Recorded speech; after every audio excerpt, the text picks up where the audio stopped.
Hello student पिला माने आज आम षष्ठ श्रेणी विज्ञान बहीर प्रथम अध्याय खाद्यर उत्स पाठटीर अभ्यास कार्य करवा। पूर्व क्लास रे आम पाठटी आलोचना कर सारीचु। तो पिला माने तुमे जदि पाठटीर वीडियो देखिन ताहेले मो डिस्क्रिप्शन रे लिंक दे देइछि, सेठाको जाई ए पाठटीर वीडियो मध्ये तुमे देखि पारिबो। एबे आमे अभ्यास कार्य करवा। एक नंबर रे देख तले दिया जाइथिबा उद्भिद मानकर केउ अंश आमे खाद्य रूपे व्यवहार करिथाउ। तो पिला माने पूर्व क्लास रे आमे पढ़िचु जे उद्भिदर केउ केउ अंश को आमे खाद्य रूपे व्यवहार करिथाउ। तो एठी तुमे लिखि पारिबो। एठी दिया जाइछि उद्भिदर नाम केउ अंश खाद्य रूपे व्यवहार करू। टमाटो टमाटोर केउ अंश आमे खाद्य रूपे व्यवहार करिथाउ।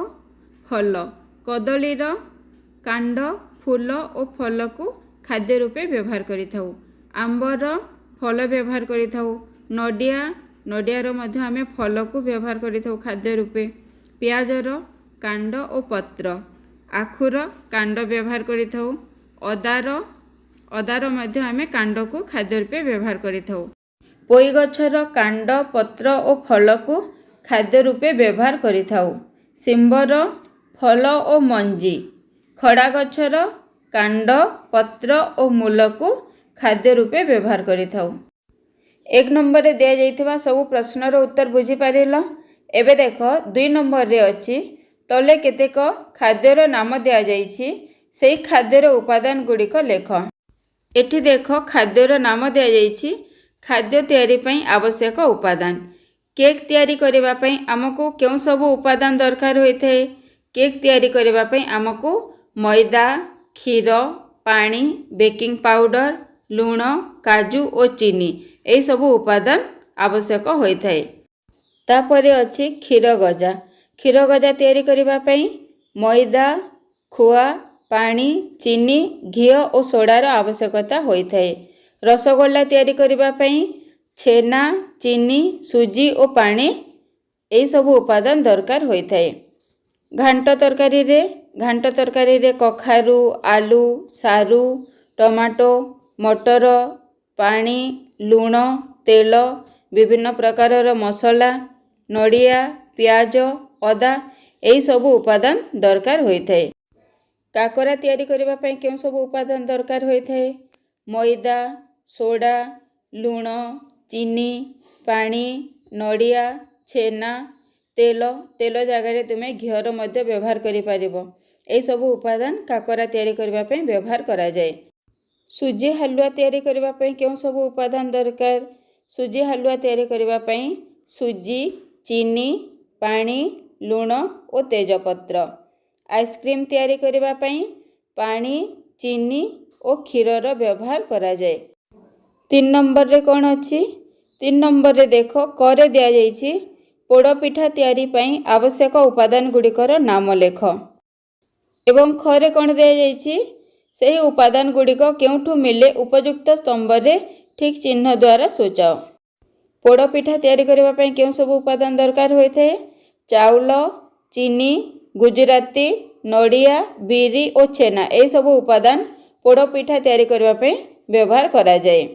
एही सब उपादान केउठारु मिले छेना प्राणी मानक ठारु पाइथाउ। चाउल चीनी गुजराती नड़िया बिरी एही सब उद्भिद ठारु आमे पाइथाउ। 4 नंबर प्रश्न रे कोन दिया जाइछि निम्नोक्त जिनिस मध्य रे थिबा दुईटी पार्थक्य और दुईटी सामंजस्य लेख।